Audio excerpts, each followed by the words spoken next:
જય અંબે મિત્રો, ધોરણ 11 ચેપ્ટર 8 ચાલે છે રેડોક્સ પ્રક્રિયાઓનું સમતુલન.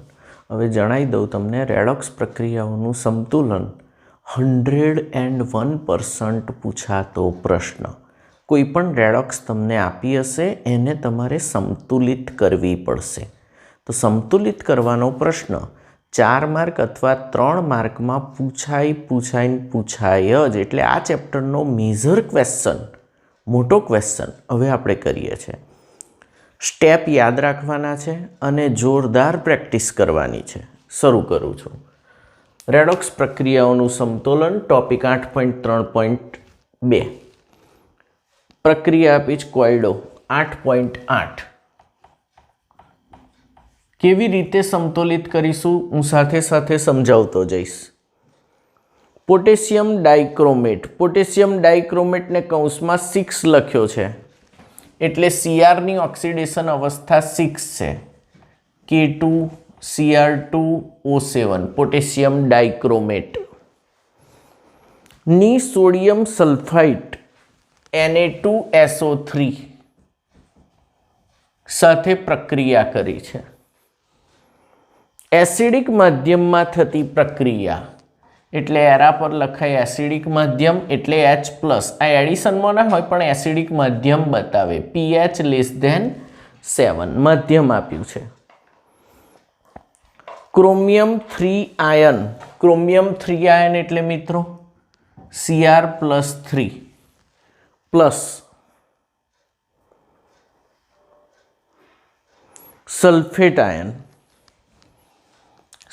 આયન એટલે SO4-2. હવે ધ્યાનથી જુઓ, આ એક્વિયસ હશે, જલીય, કારણ કે આયનો છૂટા પડે એટલે જલીય દ્રાણ છે પાણીની અંદર. આ પણ એક્વિયસ છે. K2Cr2O7 સોલિડ બી નાખી શકો પણ એક્વિયસ લખી દઉં છું. એક્વિયસ એક્યુ મીન્સ પાણીમાં ઓગળેલા પદાર્થો જ બધા. અને આવું થાય છે. હવે એમ કે છે ચોખ્ખા આયનીય સમીકરણ સ્વરૂપે લખો અથવા સમતુલિત કરો. આવો પ્રશ્ન પૂછાય તો તમારું પહેલું સ્ટેપ, તત્વના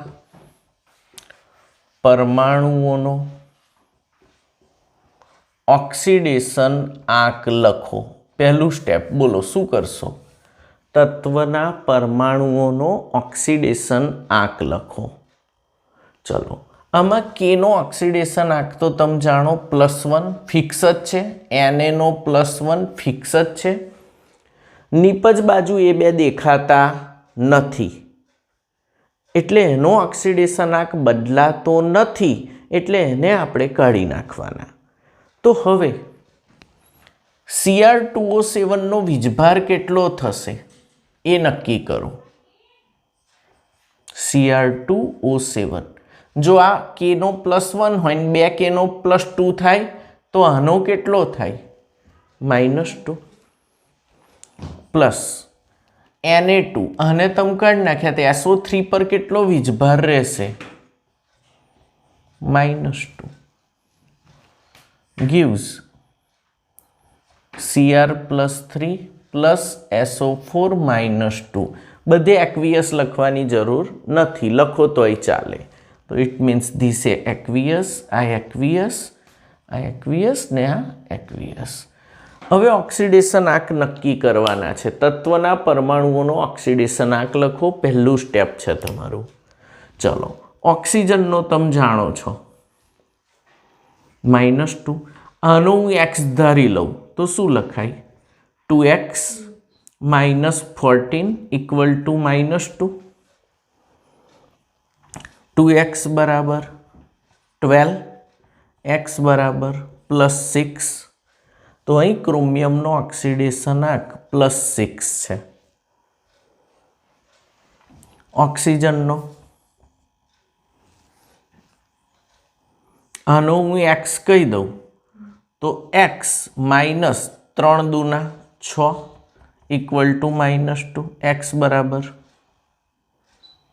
તો આનો +4 છે સલ્ફરનો. અહીં CR નો +3 છે, O નો -2 છે, S નો x કહી દો, S નો x -4 दूना 8 इक्वल टू -2, तो x बराबर +6, तो आ +6 છે। અહીં તમે ઓક્સિડેશન આંક લખ્યા ગણતરી કરીને। અહીંથી તમને ખબર પડી ગઈ કે ભાઈ CR નો 6 માંથી કેટલો થાય છે? 3।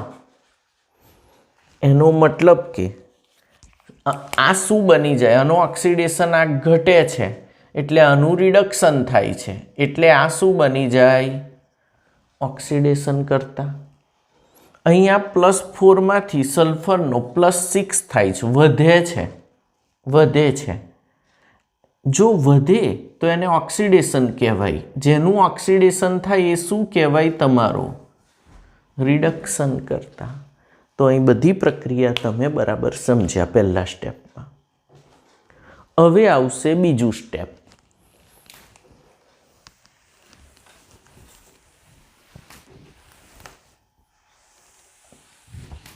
સ્ટેપ તમારે નોટમાં લખીને કરવા પડશે। બીજા સ્ટેપનું નામ છે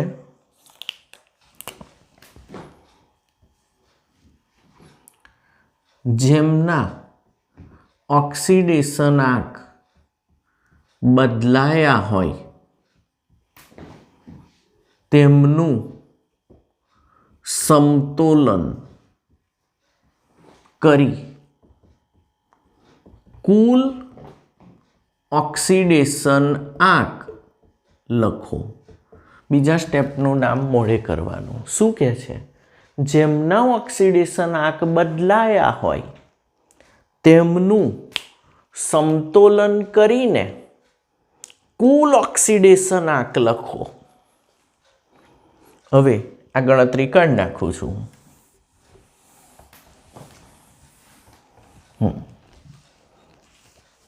આ પહેલા સ્ટેપમાં લખાઈ ગયું। તમારે નવેસરથી આ પ્રક્રિયા ફરી લખવાની આ સ્ટેપ પછી। ચલો, કોના ઓક્સિડેશન આંક બદલાયા છે? તો કે CR ના અને CR ના। તો એનું શું કરવાનું છે? સમતોલન। અહીં કેટલા CR છે? ક્રોમિયમ 2। તો અહીં આગળ બગડો મૂકી જ દેવાનો બીજા સ્ટેપમાં।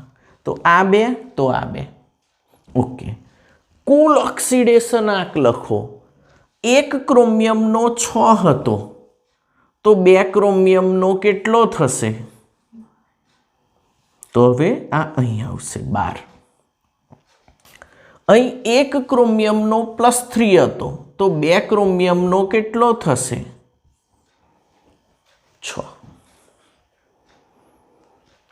સલ્ફર કેટલા છે? અહીંયા 1। અહીં પણ સલ્ફર કેટલા છે? બદલાયો છે। ઓક્સિજનની ચિંતા નથી કરવાની કારણ કે એ પ્રેક્ષક છે, એનો ઓક્સિડેશન આંક બદલાયો નથી। જેમના ઓક્સિડેશન આંક બદલાયા હોય તેમનું સમતોલન કરી કુલ ઓક્સિડેશન આંક લખો। પ્રોસેસ પૂરી થઈ ગઈ। ઓક્સિજનનો બદલાતો નથી, 2નો બદલાય છે અને એનું સમતોલન કરીને કુલ લખ્યો। સ્ટેપ 3। તો સ્ટેપ 2 પછી 5-6 લીટી છોડીને આ પ્રક્રિયા લખવાની। હવે સ્ટેપ 3 નું નામ લખો। ઓક્સિડેશન આંકના ફેરફારને આધારે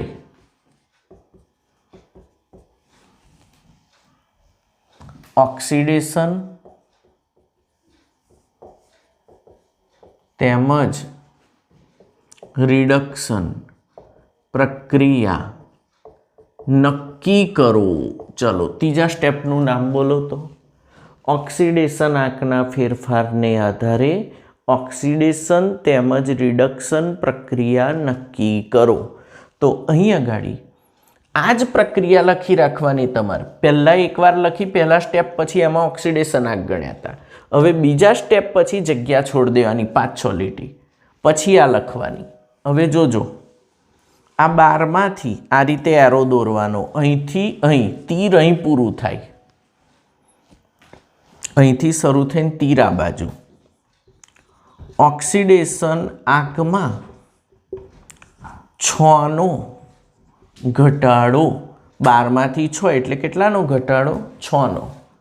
ધેરફોર રિડક્શન પ્રક્રિયા કહેવાય, આને અર્ધ પ્રક્રિયા કહેવાય અથવા રિડક્શન પ્રક્રિયા.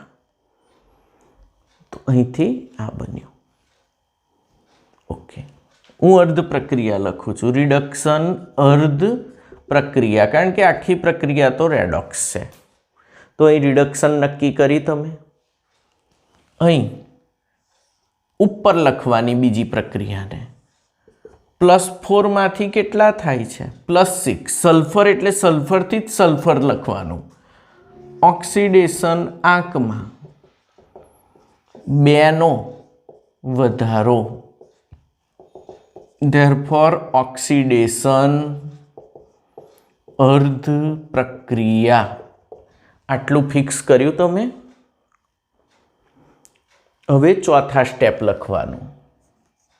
નોટમાં બધા સ્ટેપ લખવાના, પરીક્ષામાં લખવાના. ચોથા સ્ટેપમાં આ પ્રક્રિયા એવી ને એવી જ રાખવાની છે. ઓક્સિડેશન આંકના ફેરફારને સમતુલિત કરવા યોગ્ય સહગુણક વડે ગુણો. ફરી શું કહે છે? ઓક્સિડેશન આંકના ફેરફારને સમતુલિત કરવા યોગ્ય સહગુણક વડે ગુણો. ચલો, અહીં ઘટાડો કેટલાનો થાય છે? 6નો. અને વધારો કેટલાનો થાય છે? 2નો. આ બેને સમતુલિત કરવાના છે, તો લસા લેવો પડે. તો આ બેનો લસા કેટલો આવે? 2 અને 6નો લસા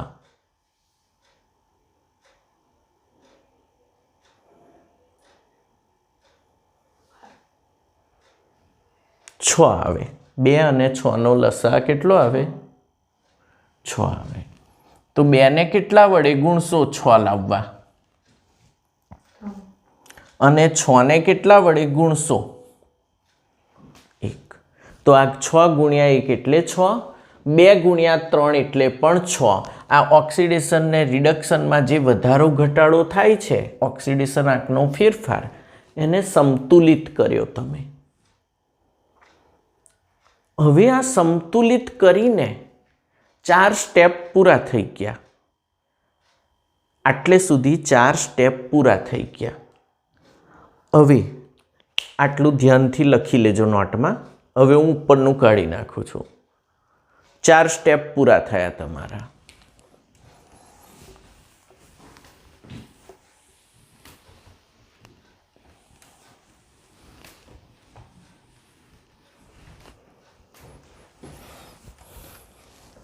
હવે 5મું સ્ટેપ.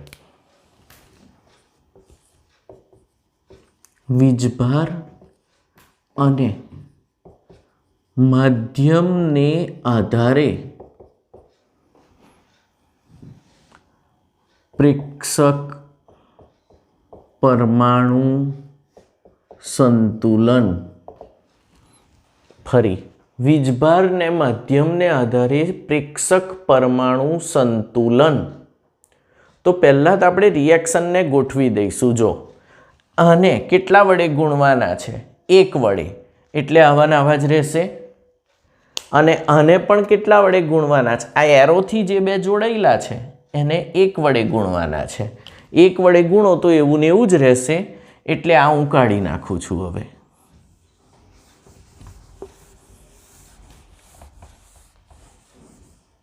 તમારે આ રિએક્શન નવેસરથી લખવાનું થશે, કાઢી નહીં નખાય નોટમાં. આ ત્રીજી વાર રિએક્શન લખાશે. હવે ચલો, હવે આ બે જોડાયેલા છે, આનાથી કેટલા વડે ગુણવાના છે? 3. દેખાય ચોખ્ખું? તો આને પણ 3 વડે ગુણવાના, આને પણ 3 વડે ગુણવાના. હવે રિએક્શન તમારું 9 આવું થશે. જે મેં લખ્યું છે એવું દેખાશે. જુઓ, 9 રિએક્શન 5મા સ્ટેપ પછી આવું દેખાવું જોઈએ.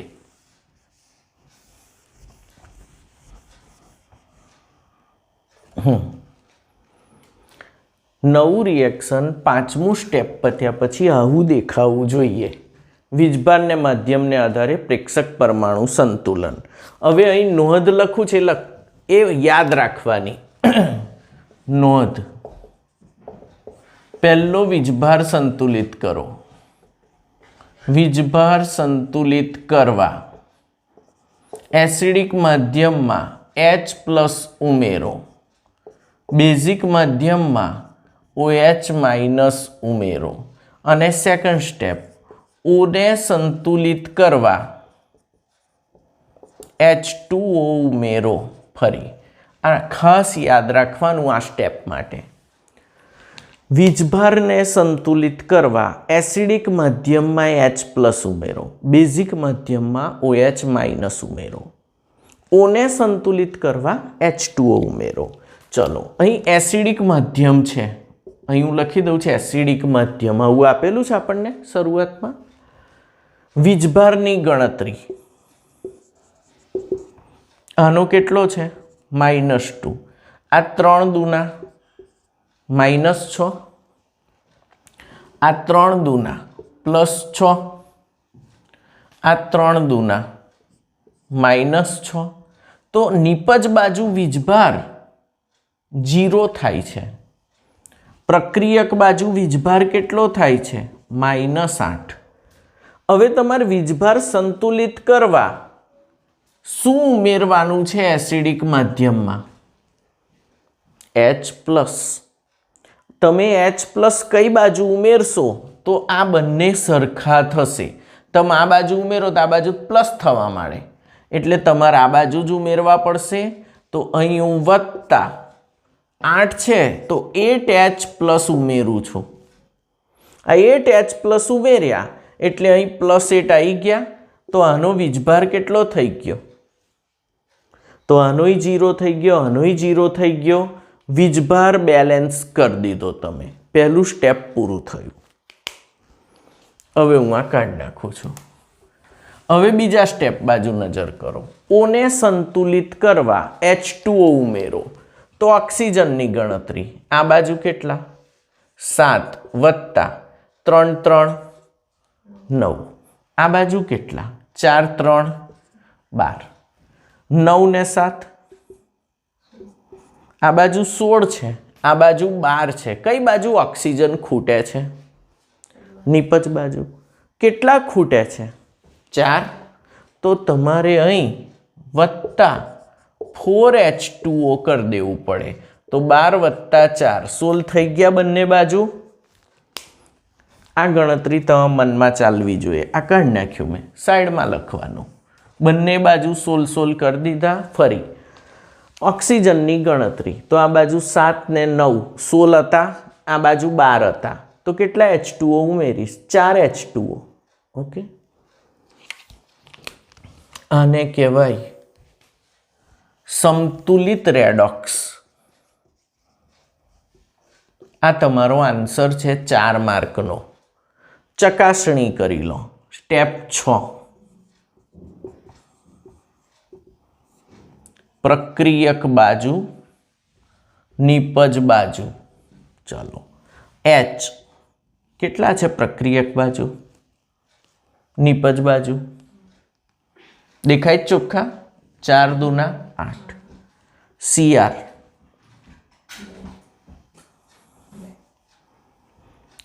ઓક્સિજન 7 ને 9 16. પેલી બાજુ 12 ને 4 16. સલ્ફર 3. નિપજ બાજુ 3. વીજભાર 8 માંથી 2 જાય 6. 3 દુના 6 -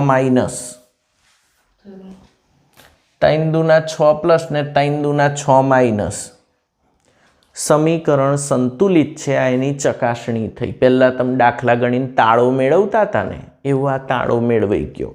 આવું આવી જાય એટલે 4 માર્ક પાક્કા. અને આ પૂછાશે 100%. કોઈ ચાન્સ નહીં કે ના પૂછાય. આવડ્યું?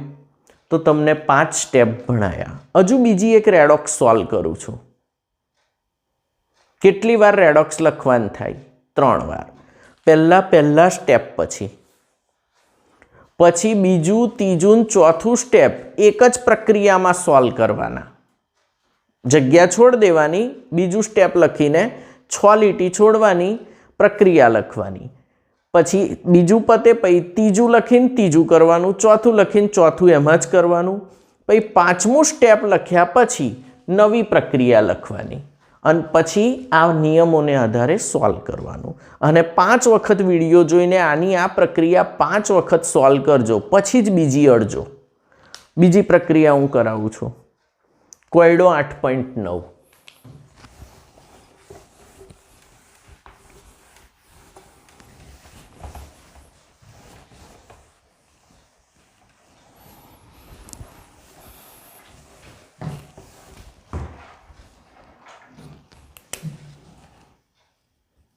કોયડો 8.9 રેડોક્સ.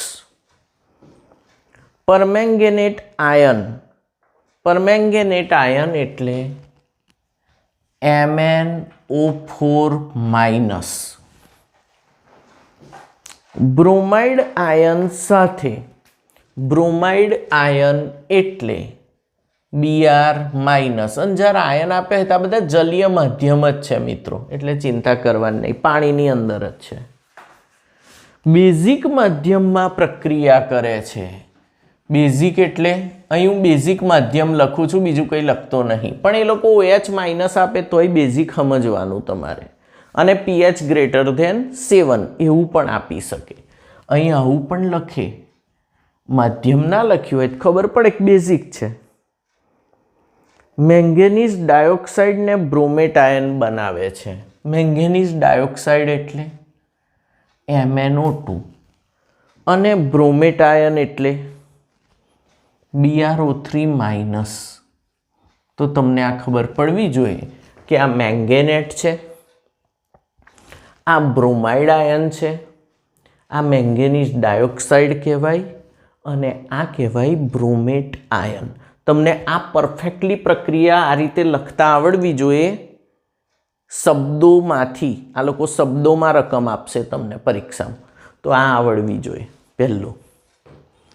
હવે આપણું સ્ટેપ 1 બોલો તો બધા. તત્વના પરમાણુઓનો ઓક્સિડેશન આંક નક્કી કરો. પહેલું જ સ્ટેપ કોઈ પણ રેડોક્સનું. તો ઓક્સિડેશન આંક નક્કી કરો. તમારે રેડોક્સ લખતા પહેલાં જ જગ્યા છોડ દેવાની, પછી સ્ટેપ લખવાનું ભાઈ ઓક્સિડેશન આંક નક્કી કરો. ચલો, ઓનો કેટલો? Mn નો x ધાર લો પ્લસ 4 દુના -8 ઇઝ ઇક્વલ ટુ વીજભાર -1. તો x બરાબર +7. તો Mn નો કેટલો થયો?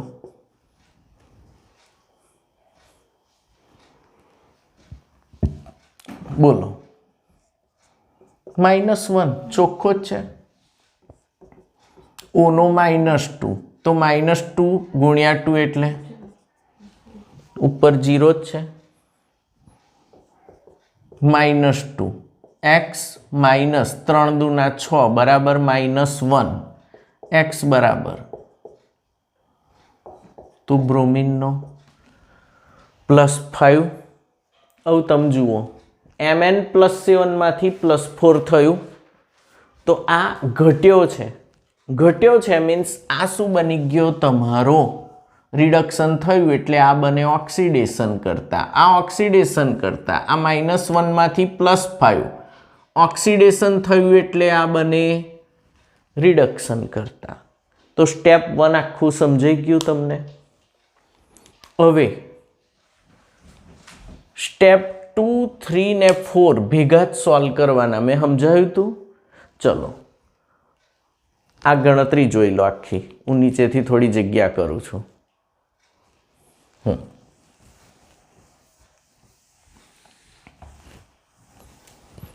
સ્ટેપ 2 શું છે? જેમના ઓક્સિડેશનાંક બદલાયા હોય તેમનું સંતુલન કરી કુલ ઓક્સિડેશનાંક લખો. જે લખ્યું હોય એ જ કરવાનું. તો પ્રક્રિયા નવેસરથી અહીં લખી દઉં છું. જેમના ઓક્સિડેશનાંક બદલાય હોય જગ્યા છોડવાની અહીં. હવે હું અહીં લખું છું પ્રક્રિયા. MnO4 માઇનસ વત્તા Br minus gives MnO2 plus BrO3 minus. ચલો, કોના ઓક્સિડેશન આંક બદલાયા છે? તો પહેલું સ્ટેપ તમારે આવું નવું જ રહેશે. હવે કોના ઓક્સિડેશન? Mn. બરાબર. તો Mn અહીં કેટલા છે? 1. અહીં પણ કેટલા છે? 1. બદલવાની જરૂર નથી. તો અહીં કુલ ઓક્સિડેશન આંક આનો +7 આવશે અને આનો +4. બદલવાની જરૂર નથી. Br કેટલા છે? અહીં 1 જ. તો અને અહીં પણ 1 જ. તો એમાં પણ કોઈ સહગુણક મૂક્યા નથી, તો જરૂર પડતી નથી. તો સ્ટેપ 2 પૂરું થઈ ગયું. સ્ટેપ 3, ઓક્સિડેશન આંકના ફેરફારને આધારે ઓક્સિડેશન અને રિડક્શન પ્રક્રિયાઓ નક્કી કરો. ચલો, ઓક્સિડેશન ને રિડક્શન નક્કી કરવાની છે. આમાં +7 માંથી કઈ ગયો? +4.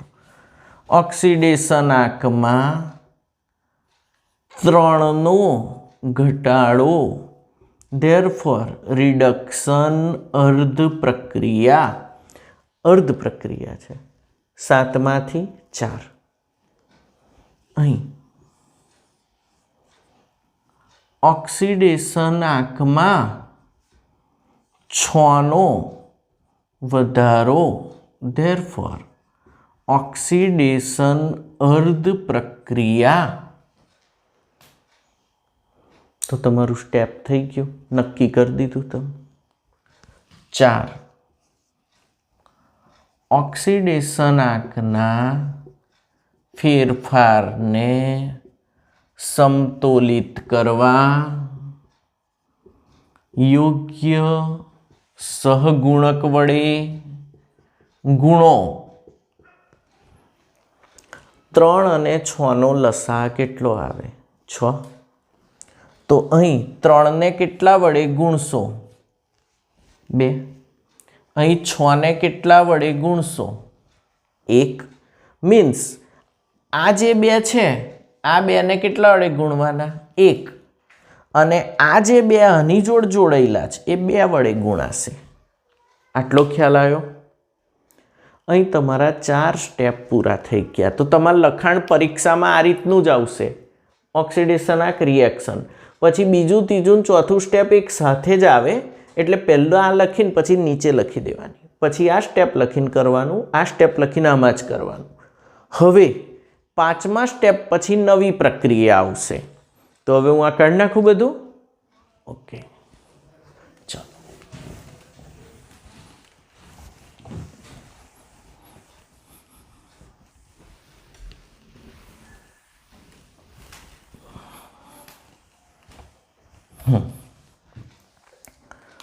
પાંચમું સ્ટેપ તમારું વીજભાર અને માધ્યમ ને આધારે પ્રેક્ષક પરમાણુ સમતોલન.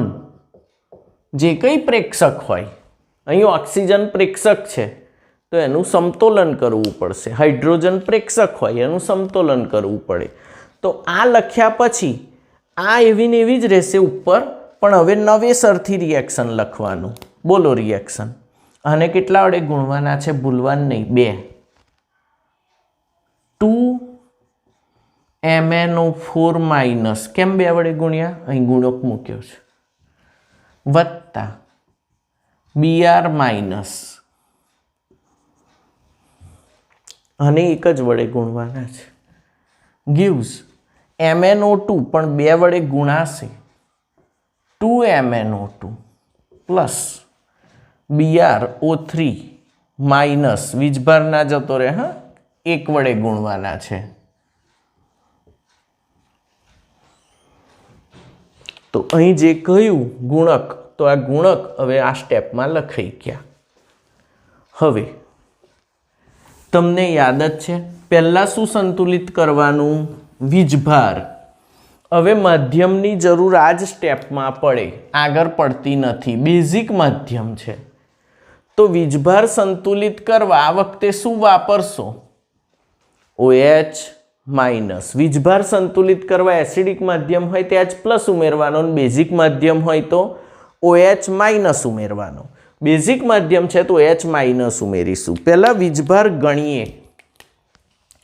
તો અહીં હું વીજભાર લખું છું તો માટે, ચલો 2 અને -1 એટલે -2, આનો -1, આનો તો 2 × 0 એટલે 0, આનો -1. ચલો આ બાજુ કેટલો થયો? -3. આ બાજુ કેટલો થયો? -1. હવે બંનેને સરખા સરખા કરી દેવાના છે મારે. કોને ઉમેરીને કરવાના છે? OH માઇનસ, બેઝિક માધ્યમ છે એટલે. તો સરખા કરવા હું આ બાજુ જો OH માઇનસ ઉમેરવા જાઉં તો માઇનસ વધી જશે, તો આ બાજુ ઉમેરવા પડે. કેટલા ઉમેરવા પડે? 2 પ્લસ 2OH માઇનસ કરી દઉં તો અહીં પાછા આનો -2 ઉમેરાય, તો -3 થઈ ગયો વીજભાર. -3 થઈ ગયો, તો આ બેલેન્સ થઈ જશે. ઓકે, ચલો હવે વીજભાર બેલેન્સ થઈ ગયો તમારો બંને બાજુ. હવે આગળ વધીએ. ઓક્સિજનને સંતુલિત કરવા H2O ઉમેરો. ઓક્સિજનને સંતુલિત કરવા શું ઉમેરો? H2O. ચલો આપણે ઓક્સિજન ગણીએ. ઓક્સિજન પરમાણુ 4 દુના 8, અહીં 2 દુના 4 વત્તા 3 વત્તા 2, અહીં 9 છે, અને અહીં કેટલા છે? કઈ બાજુ ઉમેરવા પડશે? આ બાજુ. તો અહીં વત્તા H2O લખી દઉં તો અહીં +1 થઈ ગયો, તો 9 થઈ ગયા. હવે બેલેન્સ થઈ ગયું, હવે વિચારવાનું નહીં. હવે સીધું જ લખવાનું ચકાસણી. તો અહીંયા આને સ્ક્વેર કરી દો. હવે આ તમારું બેલેન્સ સમીકરણ છે. સંતુલિત સમીકરણ કેટલા માર્કનું છે? છેલ્લું સ્ટેપ ચકાસણી. પ્રક્રિયક બાજુ, નિપજ બાજુ. Mn બોલો 2, આ બાજુ પણ 2. O 4 દુના 8 ને 1 9, 4 ને 3 7 ને 2 9. Br H 2 અને અહીં પણ 2. વીજભાર -2 ને -3, આ બાજુ -1 ને -2. કમ્પ્લીટ બેલેન્સ સમીકરણ. આવું તમે કરો તો તમારા 4 માર્ક બેઠા. મેં કોયડો 8.8 ને 8.9 કરાયો. 5 વાર આની પ્રેક્ટિસ કરજો, પછી જ હું નવી પ્રક્રિયા તમને સોંપીશ કરવાની. આ બેમાંથી એક પૂછાશે. ઓકે.